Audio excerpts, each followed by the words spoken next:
Imagine you're facing 133 heavily armed Japanese warships, and your entire fleet?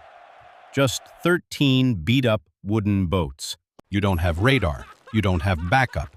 The logical move is to run for your life. But Admiral Yi Sun-sin wasn't just a logical man. He was about to pull off the greatest cheat code in naval history. Let's rewind. It's 1597. Yi Sun-sin has just been released from prison, tortured and demoted by his own paranoid king. While he was locked up, the Joseon Navy was utterly annihilated by the Japanese armada at the Battle of Myeongnyang.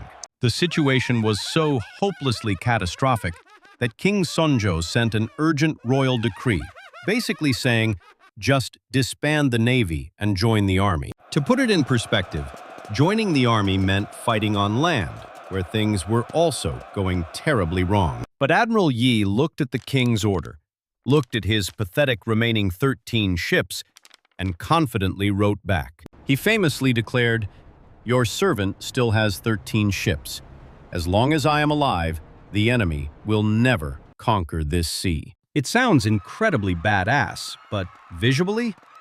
He was a guy with 13 leaky boats standing in front of an apocalyptic war machine. The Japanese commanders were absolutely thrilled. They had 133 elite warships, plus hundreds of support vessels ready to crush him. They thought this was going to be a quick afternoon snack. Just sail in, sink the stragglers, and claim total victory. But they didn't realize they were walking into a trap designed by a man who understood water better than fish. Yi didn't need 100 ships. He just needed the perfect location, a narrow, deadly choke point called the Myeongnyang Strait. It's a place where the ocean doesn't just flow, it roars, creating massive, violent whirlpools. And Yi knew exactly how to use them. The Japanese armada sailed confidently toward the strait, expecting a quick and easy walk in the park. Their commanders were so thoroughly convinced of their victory, they probably brought tea and snacks for the show. Meanwhile, Admiral Yi parked his 13 battered ships right at the narrowest section of the Myeongnyang Strait. This wasn't just a geographical choke point. The water currents here moved at a terrifying 10 knots. That is incredibly fast. Fast enough to physically rip a small wooden boat to pieces if it isn't careful. Naturally, his own men were absolutely terrified. Facing 133 warships in a swirling blender of death isn't exactly an ideal Tuesday, but Yi was perfectly calm. He knew that if he could hold the enemy at this exact line, the ocean would do the heavy lifting. However, 13 ships still looked like a pathetic target. Yi needed to mess with the Japanese commanders' heads. He secretly enlisted local fishermen, ordering them to gather their tiny civilian boats right behind his main fleet. They dressed the civilian boats up with military colors and hid them deep in the shadows of the morning fog. When the Japanese vanguard finally arrived at the strait, their scouts squinted into the misty horizon. Sure, they saw the 13 warships, but behind them, dozens of eerie, massive silhouettes and the echoing roar of war drums. The scouts totally bought it. They panicked, thinking Yi had somehow secretly summoned a massive hidden fleet. They rushed back to warn the daimyo.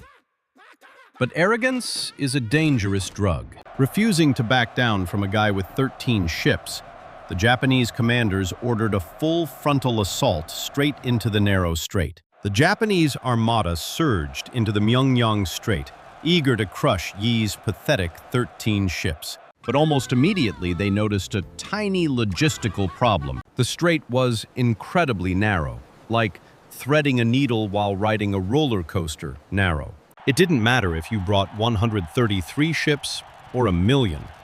Only a few could fit in the front row at a time. Their massive numerical advantage just vanished. It was a classic bottleneck. Instead of an epic naval charge, the Japanese fleet turned into the world's deadliest traffic jam. Commanders started yelling, ships bumped into rocks, and worse, they bumped into each other. Standing at the other end, Admiral Yi had formed his 13 ships into a solid, horizontal wall. And unlike the Japanese ships, which were built for speed and boarding combat, Joseon ships, called Panoxions, were basically floating wooden tanks packed with heavy artillery. Yi ordered his fleet to open fire. The narrow strait meant his gunners literally couldn't miss. Every cannonball fired tore through the packed Japanese front lines like a bowling ball through pins. The Joseon sailors, who were shaking in their boots 10 minutes ago, suddenly realized they were winning. The Japanese vanguard was getting absolutely hammered, but the ships behind them kept pushing forward, trapping them. But Yi wasn't celebrating just yet. He knew the ocean was about to deliver the final blow. Suddenly, the roaring waters stopped. An eerie, dead silence fell over the strait. The Japanese commanders wiped their foreheads. They thought the worst was over. But Admiral Yi just checked his pocket sundial. Right on schedule. The tide didn't just turn. It violently snapped back in the exact opposite direction. The Myeongnyang Strait experiences a tidal shift every few hours, creating a massive backwash. And all that water had to go somewhere. The entire strait turned into a giant, churning washing machine. The Japanese ships, which were already jammed together, instantly lost all steering control. Their V-shaped hulls made them fast, but terrible at handling rough currents. They were basically floating fidget spinners. Nature was now doing the fighting for Joseon. Ships smashed into rocks and into each other, shattering into wooden toothpicks. Meanwhile, the bulky, heavy, U-shaped Joseon ships sat perfectly stable, using the backwash to hold their ground. For Yi's men, it was like riding a very safe, heavily armed escalator. For the Japanese vanguard, it was absolute, unfiltered chaos. Yi had successfully weaponized the ocean itself. Geography was his ultimate wingman. He stood on his deck, watching the invincible Japanese armada tear itself apart without him having to lift a finger. Panic set in. The surviving Japanese ships desperately tried to row backward, signaling a full, humiliating retreat. The Japanese were trying to retreat, but fighting against a 10-knot current is like trying to run up a water slide. This was the moment Admiral Yi had been waiting for. It was time to go on the offensive. His 13 heavy Panoxions pushed forward like a wall of floating fortresses, riding the current straight into the enemy. Here's a cool fact. Because of their flat bottoms, the Joseon ships could spin 360 degrees in place. The Japanese V-shaped ships? Not so much. They had to sail forward in a wide arc just to turn around. This meant Yi's ships could fire a broadside, spin around, fire the other side, and reload, essentially creating a 16th century Gatling gun. The Japanese vanguard was getting shredded. Their standard tactic was to get close, jump onto the enemy ship, and fight hand-to-hand. So, in a desperate attempt, a few surviving Japanese ships managed to pull up alongside Admiral Yi's flagship. There was just one minor issue. The Panoxion was built incredibly tall, like hilariously tall compared to the Japanese boats. The Joseon sailors just looked down over the railing, probably laughed, and easily repelled them by dropping heavy things on their heads. The Japanese command structure completely collapsed. It wasn't a battle anymore. It was a shooting gallery. Over 30 Japanese warships were completely destroyed and sunk to the bottom of the strait. Not a single Joseon ship was lost. And remember those civilian fishing boats hidden in the fog? They started banging drums even louder, making the Japanese think reinforcements were arriving. That was the final straw. The entire remaining Japanese armada turned around and paddled away as fast as they physically could. Against odds of 10-1, Admiral Yi Sun-sin didn't just survive. He delivered the most humiliating defeat in naval history. When the dust finally settled, it was time to tally up the score. And the numbers make absolutely no logical sense. The Japanese armada had over 30 warships completely destroyed and half their fleet heavily damaged. Thousands of their elite soldiers were lost to the sea. And Admiral Yi's fleet? Total ships lost? 0. Total casualties? Just 2 men. Back in Japan, the supreme leader, Toyotomi Hideyoshi, was eagerly waiting for news of his glorious naval conquest. Imagine having to explain to your terrifying boss that your invincible armada of 133 ships was beaten by a guy with 13 wooden boats.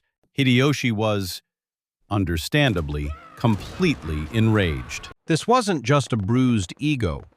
Without naval supremacy to supply their land troops, the entire Japanese invasion of Asia hit a massive brick wall. Meanwhile, back at the Joseon capital, King Seonjo received Yi's battle report. The same king who had imprisoned Yi, tortured him, and told him the navy was useless, was now staring at the greatest military victory in his nation's history. He probably just quietly slid the report into a drawer and pretended he supported the navy all along. For the common people of Joseon, Admiral Yi became more than just a military leader. He became an absolute god of war. They rebuilt his fleet, rallied behind his banner, and turned the tide of the entire war. To this day, Admiral Yi Sun-sin's naval record stands undefeated. He fought 23 battles, and he won exactly 23 battles. He proved that you don't always need the biggest army, the best technology, or even the support of your own king. Sometimes, all you need is a brilliant mind, an unbreakable will, and a really, really fast ocean current. Myeongnyang was a miracle, but the war wasn't over. By 1598, the Japanese were desperately trying to evacuate their remaining troops back home. Admiral Yi knew he had to destroy them completely so they would never return. And to do that, he brought back his ultimate masterpiece, the Geobukseon, or turtle ship. It was a heavily armored assault vessel covered in an iron-spiked roof to prevent boarding. Oh, and it had a giant wooden dragon head on the front that shot toxic sulfur smoke. Because why not? To the Japanese sailors, this thing wasn't a ship. It was a literal sea monster eating their fleet. December 1598, the Battle of Myeongnyang.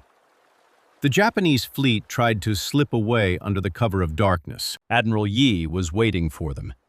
He reportedly prayed to the heavens, "Grant me the complete destruction of these enemies, and I will welcome death." Suddenly, the pitch-black night erupted into a terrifying wall of fire and cannonballs. Yi's turtle ships rammed straight into the Japanese lines like angry, spiked bowling balls, spewing smoke and fire. For the Japanese fleet, there was nowhere to hide. Over 200 of their ships were sunk or burned. In the midst of the chaos, Admiral Yi stood on his flagship, personally beating the war drum to encourage his men to press the attack. And then, a stray bullet from a retreating Japanese ship found its mark. Mortally wounded, he collapsed. His nephew rushed to his side. Even in his final moments, Yi's only thought was the battle. He grabbed his nephew and whispered his final order. "The battle is at its height. Cover me with my shield. Do not let them know I am dead." His nephew immediately put on Yi's armor and furiously beat the war drum, keeping the fleet's morale high. Thinking the immortal admiral was still coming for them, the Japanese forces completely broke and fled into the night. As the sun rose over Myeongnyang, the battle was won. But the cost was immeasurable. When the men finally lifted the shield and discovered their beloved commander had passed away, the entire fleet wept. Even the allied Ming Dynasty generals threw themselves on the deck in grief. With their navy completely shattered, the Japanese forces fully withdrew from Korea. The Imjin War, one of the most brutal conflicts of the 16th century, was officially over. King Seonjo, who had doubted and tortured him, suddenly felt very guilty and posthumously showered Yi with the highest military honors. To this day, naval historians around the world study his tactics. His record remains untouched: 23 battles, 23 wins. Even the legendary British Admiral Horatio Nelson is often compared to him. Though Nelson lost ships, Yi lost 0. He didn't just save a nation from absolute destruction. He redefined what it means to be a leader. Admiral Yi Sun-sin proved that courage isn't about not being afraid of overwhelming odds. It's about having exactly 13 broken boats and deciding to fight anyway. Thanks for watching Legend Logic. If you enjoyed this historical cheat code, hit that like and subscribe button for more.